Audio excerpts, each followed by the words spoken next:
আসসালামু আলাইকুম। আপনারা কেমন আছেন? ভালো আছেন? আমি ভালো আছি আলহামদুলিল্লাহ। আমি কুমড়া দিয়ে আলুর চপ বানাই, যেরকম কুমড়া দিয়ে চপ বানাবো। এই যে কুমড়া সিদ্ধ করে নিয়েছি, শুকনা মরিচ, মরিচের গুঁড়া, হলুদের গুঁড়া, জিরার গুঁড়া, আদা, রসুন, সব মশলা দিয়ে একটু মরিচ আমি বেশি দিই। আমার ছেলেরা আবার একটু মরিচ পছন্দ করে, ঝাল পছন্দ করে। ঝাল ছাড়া হয় না। মিষ্টি মিষ্টি কুমড়া তো আবার মিষ্টি মিষ্টি লাগবো। এই জন্য শুকনো মরিচের দিছি, শুকনো মরিচের গুঁড়ো দিছি।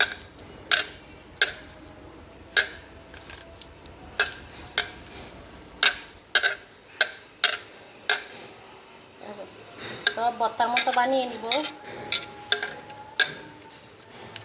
সাথে একটু লবণ দিব। একটু লবণটা নিয়ে নেই। এই যে এখানে লবণ দিছি, পেঁয়াজ দিছি। আর একটু অপেক্ষা করেন, আমি একটু ময়দার প্যাকেটটা কেটে নিই। এই যে এখানে কুমড়া, এই দেখেন, আপনারা আবার অন্য কিছু বলবেন না, এটা কুমড়া। পেঁয়াজ, অনেকটা পেঁয়াজ দিছি।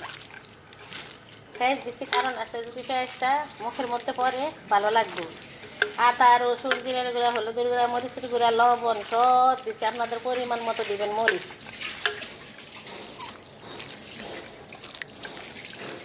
কুমড়া, পাকা কুমড়া রে আপনারা, পাকা কুমড়া হোক আর কাঁচা কুমড়া হোক, সিদ্ধ করে নেবেন। ডাল, আরও ডাল, ডাল,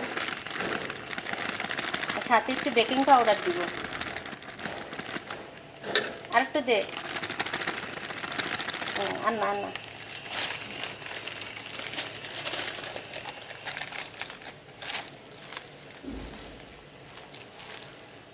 একটু বেকিং পাউডার নিয়ে নিই। বেকিং পাউডার দিয়ে নিলাম।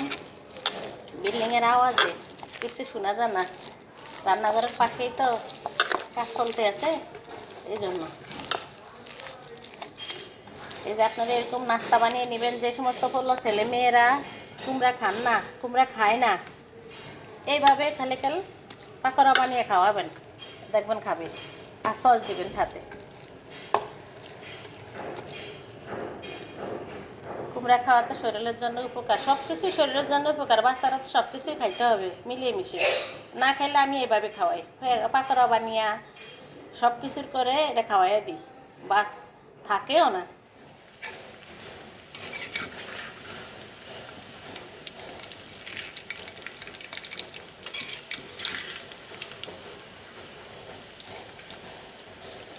বাদ দিয়েও খাবেন। এই কুমড়ার পেঁয়াজ বেশি করে দিবেন, পাকোড়া বেশি করে পেঁয়াজ দিবেন। প্রথমে আলু চপ বলছি, মানুষ মাত্রই ভুল। ভুল হলে ক্ষমা দৃষ্টিতে দেখবেন। ভুল বল কত কথা আইসা পড়ে, ক্ষমা দৃষ্টিতে দেখবেন। বাদ দিয়ে খাইতেও খুব মজা হয় কুমড়ার এই পাকোড়া। বেশি করে পেঁয়াজ দিবেন, বেশি করে পেঁয়াজ দিলে পাকোড়াটা বেশি টেস্ট হয়। এই যে আমার ছেলেরা এখন খাবে। সবাই আমার সাথেই থাকবেন, কোথাও যাবেন না, কমপ্লিট হওয়া পর্যন্ত থাকবেন, দেখবেন। এটা হলো মিষ্টি কুমড়ার পাকোড়া, জাল দিয়া, মরিচের গুঁড়া দিয়া, আর শুকনা মরিচ দিয়ে, পেঁয়াজ বেশি দিয়ে, জাল দিয়ে পাকোড়া বানাবেন। আপনাদের খাইতেই মন চাইব। খাইবেন, দেখবেন 1 মুহূর্ত 10 মিনিটের মধ্যে সব কিছু শেষ হয়ে গেছে। তাই আপনারা বেশি করে বানাবেন, খাবেন। বানিয়ে খেয়ে আমার এই কমেন্টের মাধ্যমে জানাবেন। আর প্রথমে ভিডিও দেখবেন, একটা লাইক দিয়ে ভিডিওটি দেখা শুরু করবেন। সবাই ভালো থাকবেন, সুস্থ থাকবেন। আল্লাহ হাফেজ।